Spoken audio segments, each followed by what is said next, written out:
This conference, I think, out of all of them, is the most as up in the air as the Big 12 could be. This one's even more uncertain. There's just no idea what's going on in this conference. No, which is why we have 1, 2, 3, 4, 5, 6, 7, 8, 9 positions for conference winners.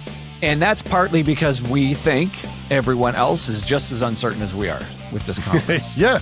Well, they're low. All the positions were low. That's They're why. Cheap. Welcome to Saturday versus Sunday. I'm John Barbin. With me is Jeff Dover, and we're talking college football. We're a couple of football fans who watch college, the NFL. We hope to earn your like and subscribe today. This is our review of our ACC Championship Kalshi portfolio. What are your initial thoughts? I have no idea what's going to happen in this one. Why did we get so many teams? Like we've got positions on a lot of teams. We got a lot. This is the most, I think, out of all the, and part of that is a statement of the conference, right? Because Miami is considered by far the favorite to win the ACC this year. But then after That's the one team we don't have. I know, because the price was too much. So, but after that, they got to play someone. Like someone else has got to be in there. Right. So this is one of our few portfolios. Yeah. We don't really wish ill on any team or anything like that. But if Miami has a down year, that is so much better for us. If they weren't in the championship game, that would really help us out. Right. So we're essentially choosing teams. So I'm wearing Cal. I've got a West Coast bias, and I think they have the best quarterback. So let's just start with them.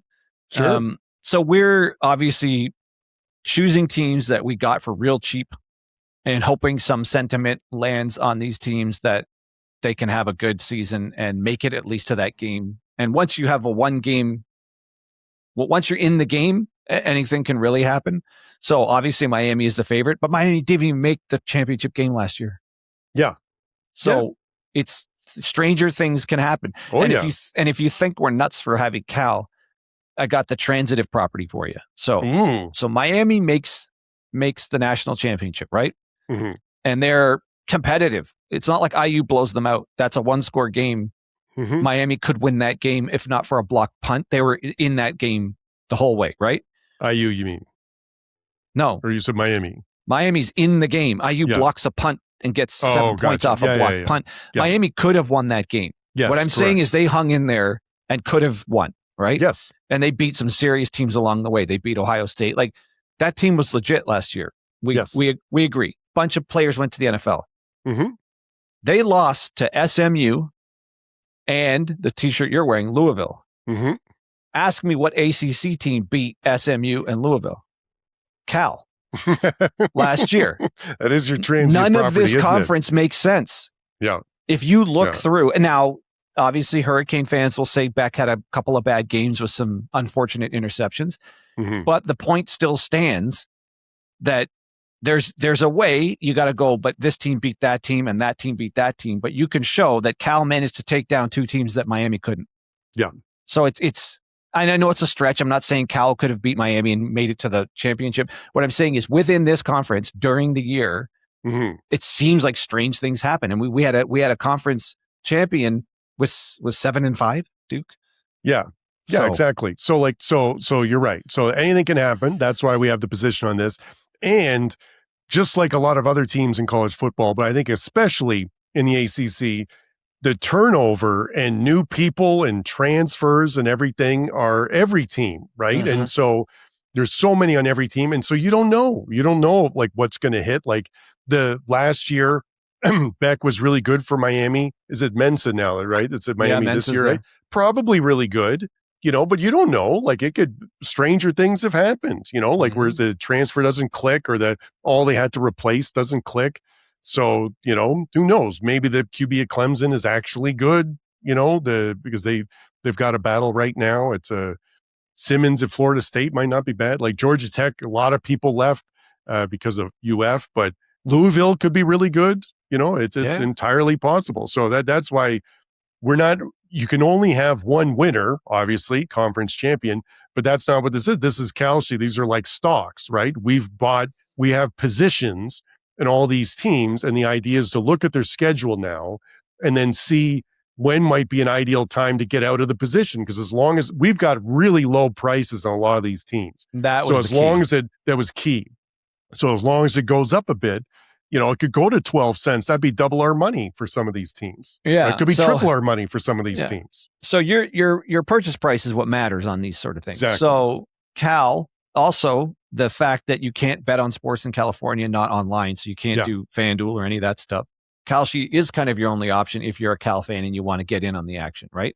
Yeah. So the other thought here is maybe some people are getting in on Kalshi and there's going to be more sentiment. People just want to get in.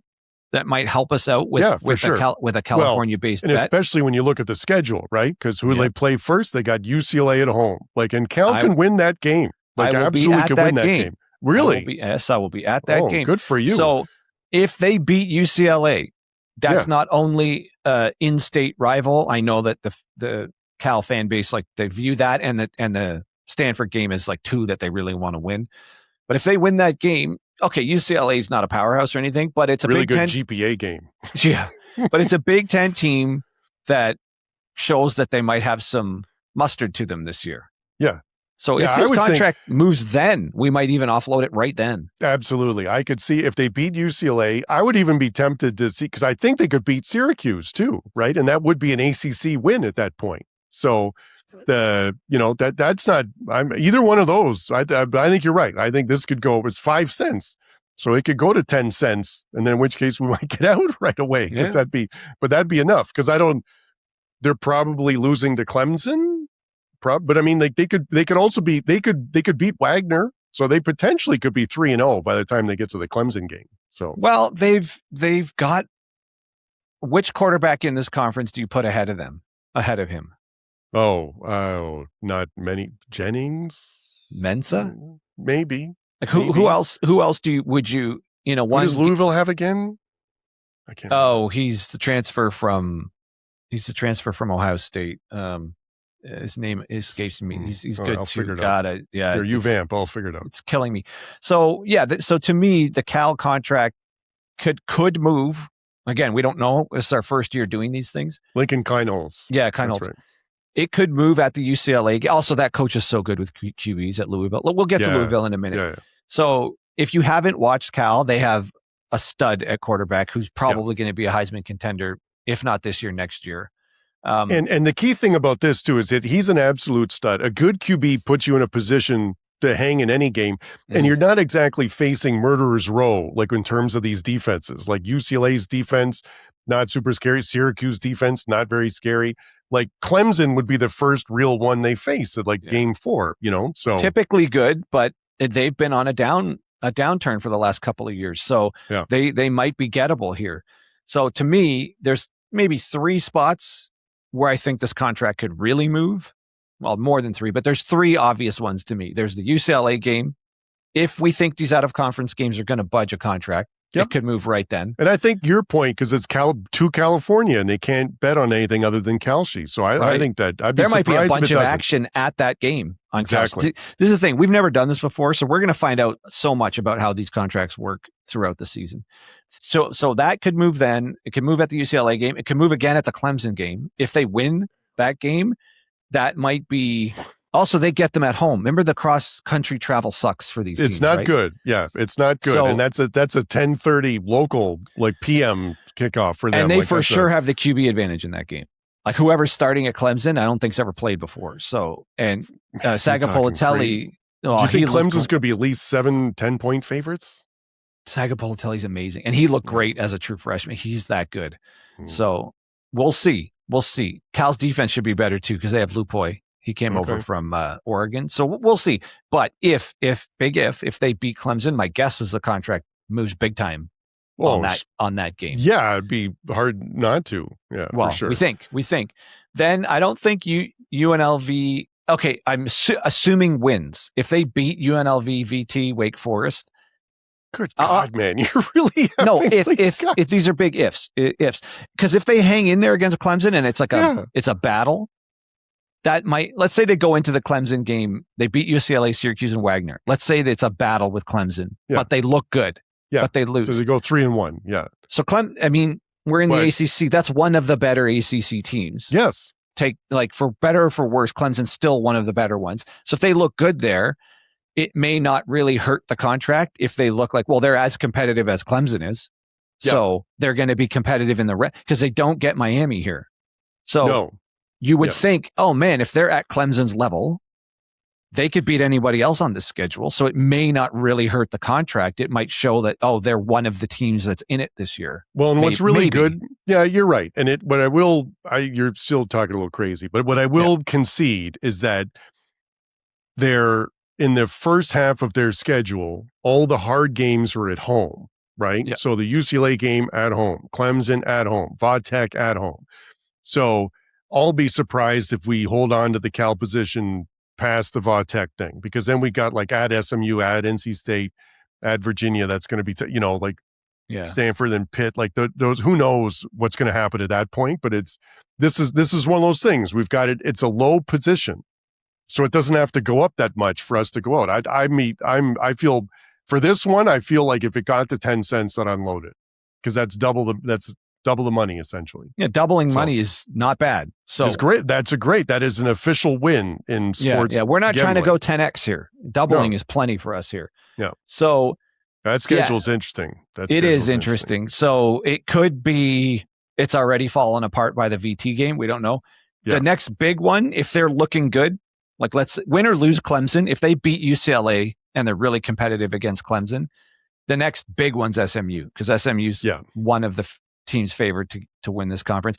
And I know NC State is also supposed to be good this year, but I don't even think we're ever going to get to NC State. I think we're likely getting rid of this either at the UCLA, Clemson, or SMU game. Yeah, before the SMU game, because most likely are going to lose that game, I think. So so somewhere, it has to be before then. So because it could be really high at that point. Like to your point, if the only loss is Clemson, Vodtech's going to be tough too. I think that, but again, I'm excited. So that one, we will talk about them later, but we also have them at a crazy low position. So that might be one of those like if we still have Cal and Vodtech at that one, the winner we're cashing at that one. That's what that one's going to look like.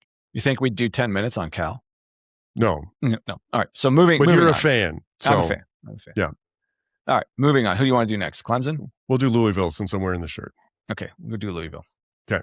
So Louisville, same thing. These are Kalshi positions, right? So we got it at 10 cents, which is not high. And Louisville, I think, is actually a good team. I think it could actually win the ACC Championship this year. Mm-hmm. So this one, my initial thought is that we'd hold on to it for a while. So they got a really tough opening game against Ole Miss. Ole Miss probably going to win, but again, we'll see a lot. Like if they can hang with them, that's going to be something. And then another really big game is week 3, the game, or the third game at least. They got SMU at home, so that's going to be similar, because we've got an SMU position as well. Yeah, so that one might be the winner of that game. We might consider selling at that point. So, but if they win there, God, it's just a tough schedule though, because then they got is at NC State, Florida State at home. At Georgia Tech, at North Carolina is not terrible. Pitt at home is going to be tough, and then the game against Kentucky. So this might be one where we offload this right after the Ole Miss game if they beat them. Oh yeah, if they beat them, that'd be colossal. But like that'd be I mean, well, if they beat Ole Miss, and then most likely they'll beat Villanova, then I'd be tempted to offload it, but at least before the SMU game. Because then we don't know what would happen at that game, right? So that'd be 2-0 with an Ole Miss win. Yeah, we'd rather not be holding both the SMU and Louisville contracts at that game early in the season, if possible. Especially SMU. We haven't covered them yet, but I don't think they have any major out of conference thing that could budge their contract. But here's an opportunity. Again, we're speculating that a win over Ole Miss is big time. Yeah. And you could argue Ole Miss better than everybody in this conference.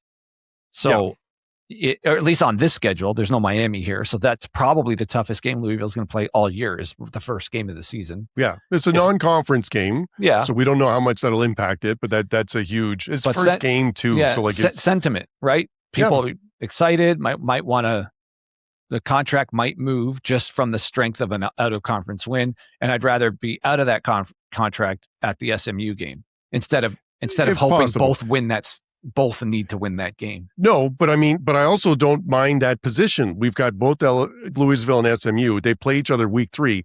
So most likely if we had both positions at that game, the winner we would sell. And then the other one would have to hold on to, hoping that they rebound a bit. But there's still a lot of football to be played left.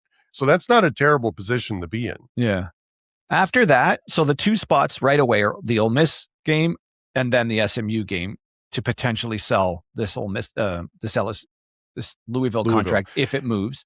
Yeah. But then after that, it's not obvious. We might be holding it for a while after that. I know it is. And because again, Louisville should be good this year. Mm-hmm. But that is not a good schedule. Like it's at NC State, Florida State at home, like even at Georgia Tech, Pitt. That's a tough. They don't have Miami, but that's still a tough run. Yeah, so it seems like this one could go real quick, or we're hanging on for a long time with the Louisville contract. It's not obvious where we're going to go with this one. Yeah. All right, who do you want to cover next? SMU next? Sure. All right, Mustangs. We got the Mustang. Yeah, we got the Mustang helmet up here today. FSU right out of the gates. I don't know. It's crazy. I know, and it's a conference game. It's a conference game, but SMU has been such an anomaly. It should be a marquee matchup, but so far Florida State has not proven they're back yet. Yeah, they have talent, but something's wrong with this team. Something's wrong with this organization. Maybe not the players as much as whatever's going on there. Something's wrong because this team should not be this down for this long and look this inconsistent. And I think Norvell's a good coach, but man, they've not been looking like it on the field. No. So this is another one. So we got FSU 4 cents is our position, SMU 12 cents. Okay. Yeah. FSU wins this game. There's a good chance we're getting out of FSU right then. Right. Because we're talking SMU right now. I know we're talking SMU right now, but that's a big conference game. Yeah. First game of the season. Yeah. That game could determine which one of these contracts is done is right there.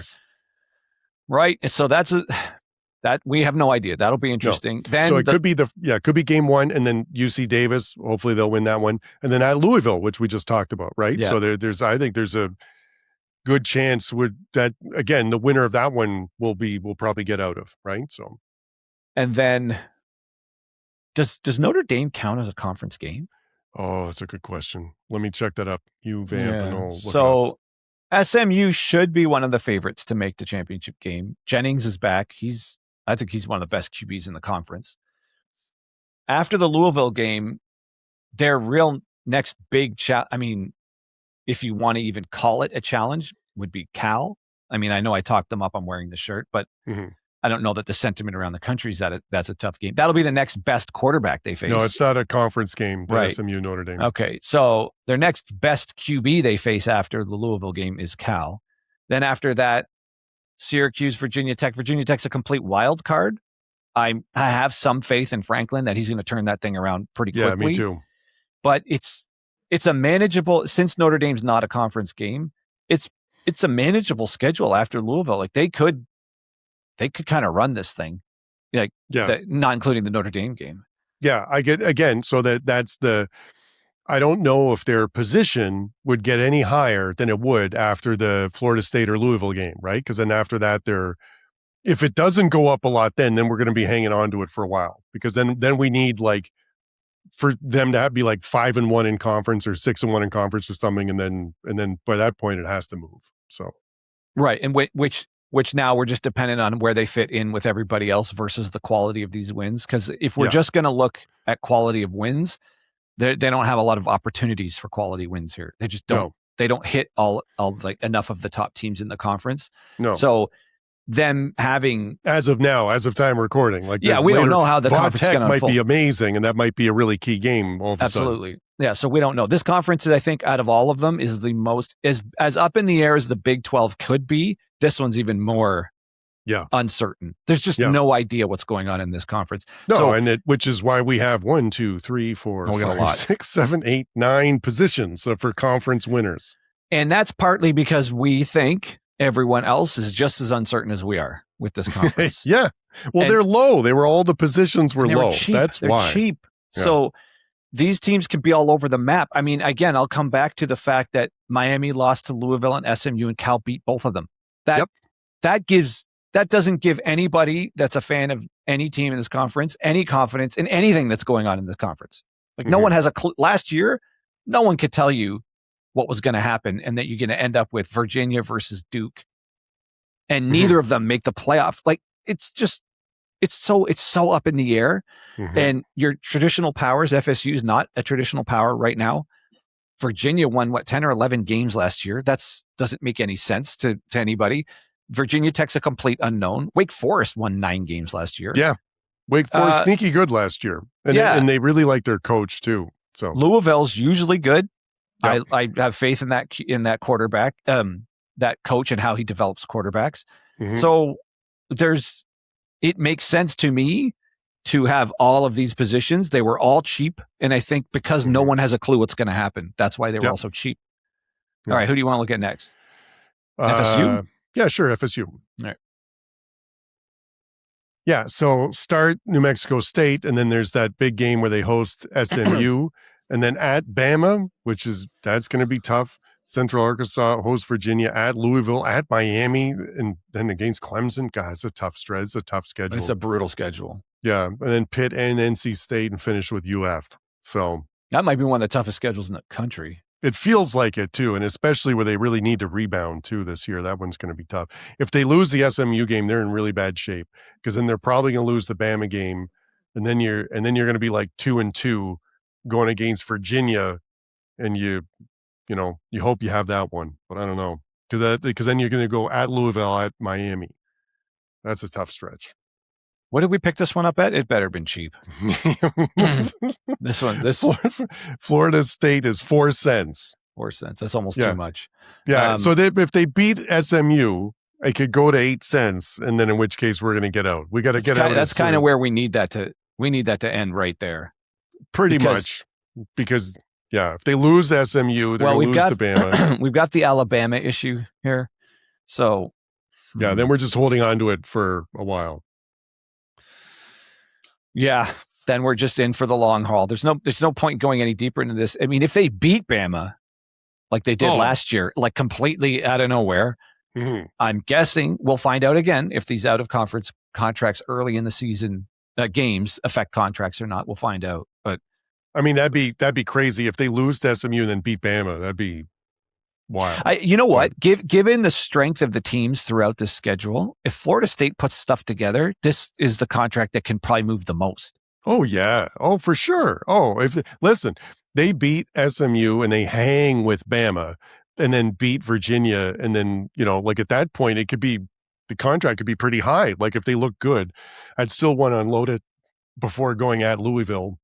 Just to be safe, but like if they're strong going into the Louisville game, like they look like they can beat Louisville. Maybe we hold it until the Miami game and then get out. Oh man, I don't know. That's tough. Maybe it's a tough one, but given how many opportunities they have to quote prove themselves against strong teams, this contract I'm guessing could move big on many games here in the first half. And we're not going to have to wait long. No, and the key part is that they're at 4 cents. Right. So if it gets to 8 cents or if it gets to 12 cents, that's triple the money, and then it would be crazy not to get out of it at that point because who the hell knows what's going to happen after that? Nobody knows what's going to happen after that. All right. Who do you want to look at next? NC State? Yeah, sure. All right. Moving on. So now people think this quarterback's good. Yes. I think he's good too. But this team is perpetually. Everyone thinks this team's always going to be better than they are, but you know what I mean? Like there's always a good sentiment around them.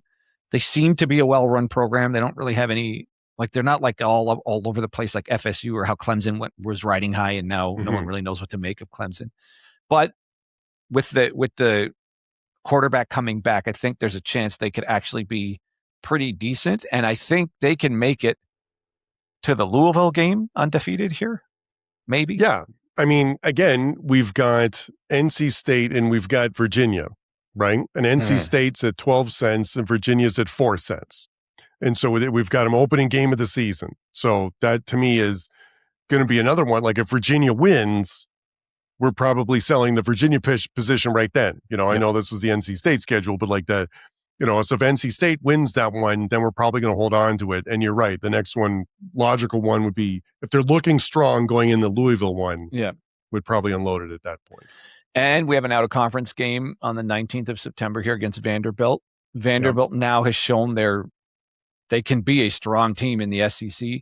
So that if they beat them, that could be a quality win out of conference that could move this contract. And that's one that I think if they were playing Vandy later in the season, because they're going to have a freshman QB who's like highly rated, five-star, but it's still early, right? Yeah. And he's not. So playing Vandy early it'll the QB's really not going to be settled yet until like later in the season. So like they could nip Vandy there if they're not careful. So so then in which case then they could be 4-0 with an ACC win going into the Louisville game. That I think you're right. I think that might be the time to unload. Right. But I mean, even if they held on to it afterwards, like I could see them beating Wake and I could see them beating Stanford. And so then there's a, really tough match against Cal. I know. That's but right. That's right. So the big moments could be the very first game, potentially the Vanderbilt game, and then the Louisville game, or going into the Louisville game. Otherwise, again, we have no idea what's going on in this conference. We could be holding them for almost to the end here if they're actually putting things together this year. Mm-hmm. It's hard to tell what's going to happen in this conference. Yeah. All right. What do you want to do next here? Let's look at Virginia. Yeah, sure. So we don't know if they're going to have this magic again this year. No, we got to replace a lot. Got to replace that quarterback who was just outstanding last year.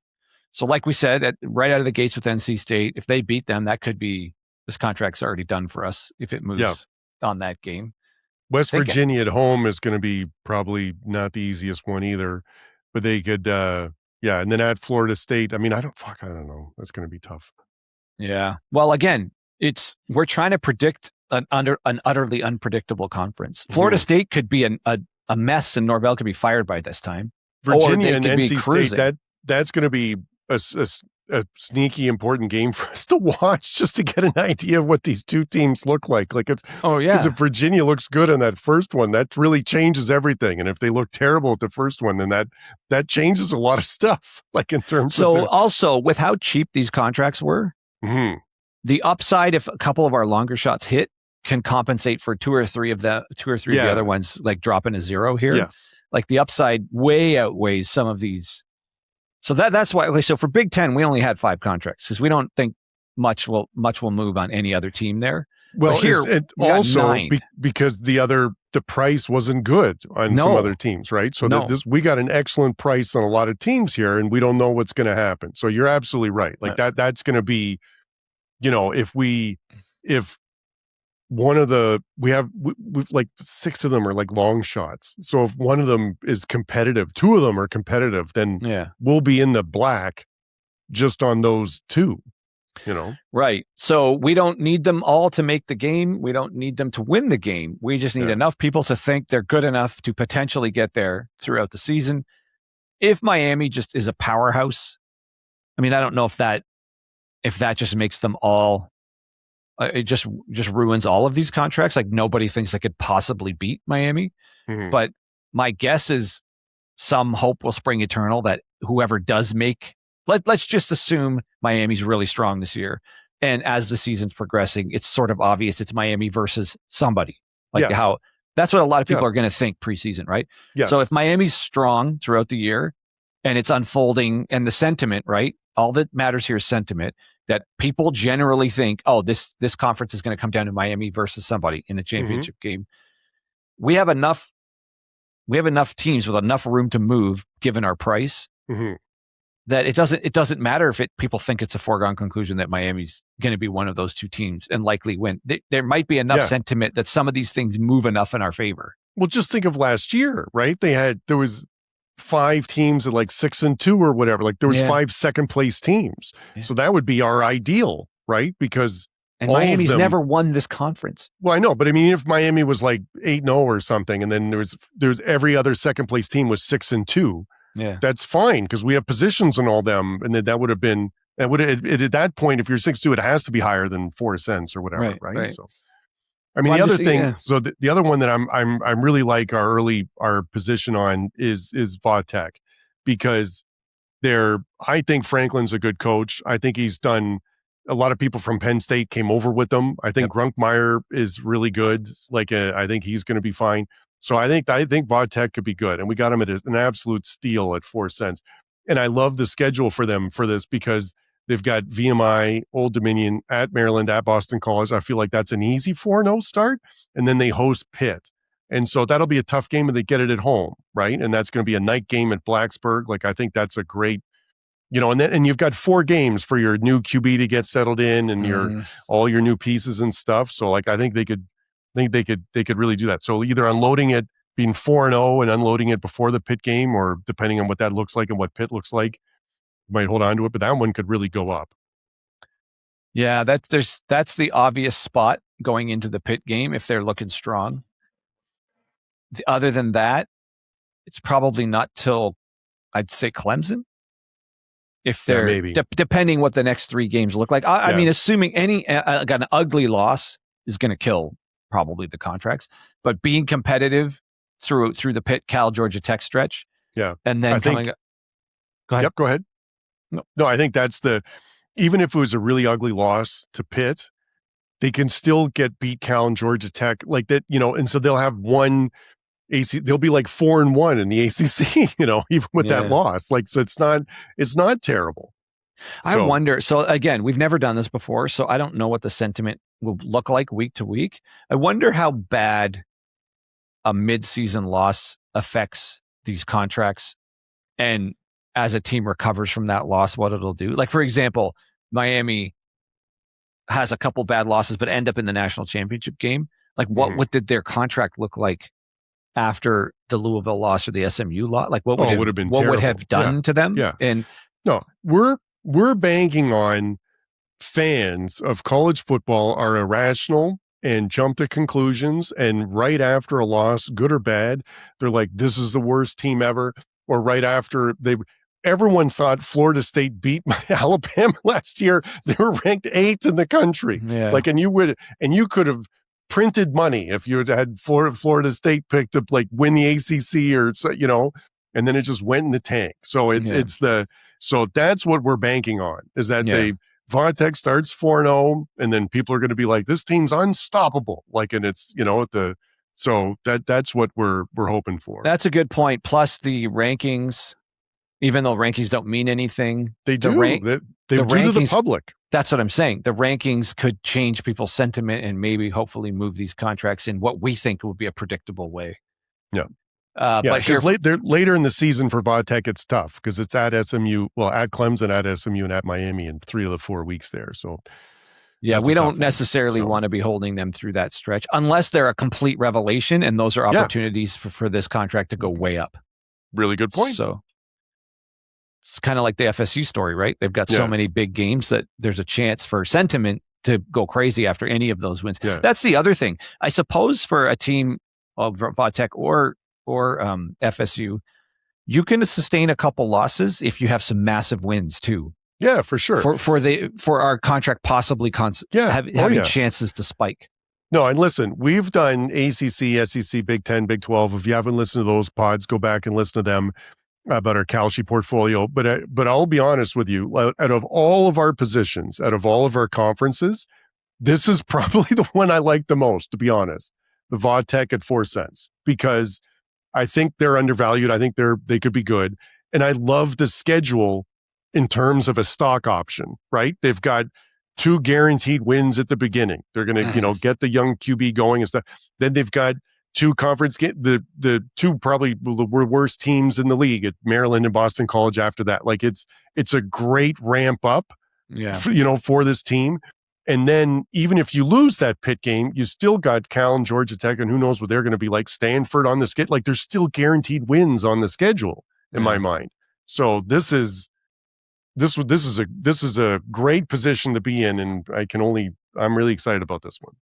All right, let's move on to the Yellow Jackets. I think I got the Yellow Jackets up right here. Yeah, you do.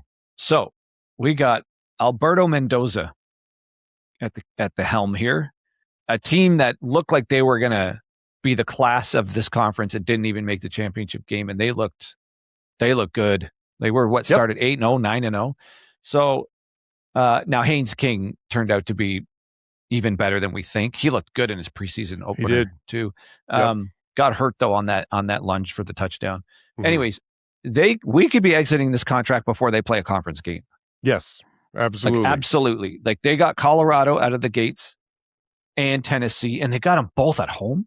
Well, and what's great about that too is that what is Tennessee doing going to Georgia Tech? What is this? I don't know. I wasn't even ready to talk about the Tennessee. I think the prime time game, because there's a lot of eyeballs are going to be on that one just because it's Colorado, and to get them at home, I think they can absolutely win that game. And if Mendoza looks good, I feel like we could get out of this position right then, because I feel like that's going to be a tough game against Tennessee. So if we could get out of that one, then that'd be great. But even if we lose to Tennessee, like I love the schedule after that. Mercer, Stanford, Duke at home, I think is good, and then maybe unload before Va Tech. But it's the second half of the season schedule is way worse. At Pitt, Louisville, at Clemson, Wake Forest, and then at Georgia. Right? Yeah, we do not want to. If we have this contract going in the Georgia game, something's gone terribly wrong. Either they're the greatest team ever or something's gone terribly wrong. And again, just want to point out it's 3 cents. If this goes to 9 cents, we triple our money. Right. So that Colorado game, I think, could absolutely move some. Mendoza looked good. Like I realize it's his brother and it's not the same thing or whatever, but in the bit of time we saw Alberto, he looked fine. Yeah. So we'll see. I got faith in that coaching staff too. So we'll see. We'll see what happens here. But yeah, this one we could be out of this one real fast. Yeah. But exciting, interesting schedule for that one. Yeah, the ACC it's more of a Wild West shootout than even the Big 12. And the Big 12 I thought was just who knows what's going to happen there. I mean, I guess the problem with the Big 12, it's predictable to some degree because of Texas Tech and now BYU. You kind of have two obvious, at least what seems as though two obvious powers and kind of everybody else. But we had 9 teams in contention going into the last week of the season last year. Yeah. And it's again, we talked about this on the earlier program, but it was last year, everyone thought Clemson and Penn State would be awesome because they had returning production and it just can't lose. And that's what I keep coming back to, because that everyone's assuming Miami's going to be awesome and everyone's assuming Texas Tech's going to be awesome. And there's been a lot of turnover on both teams. And Hammond is coming off the ACL and Menza's probably going to be good. But things can not hit. So that's why we got our positions like this. Yeah, I guess the last thing I'll say is on that note, what everyone thought were surefire playoff teams turned out to not be playoff teams. Yeah. And until Miami proves they can win this conference, we just don't know. I mean, even though they made it to the championship game, they didn't even win this conference. And this contract is specifically about winning the conference. And Cristobal got his act together, obviously, throughout the playoffs.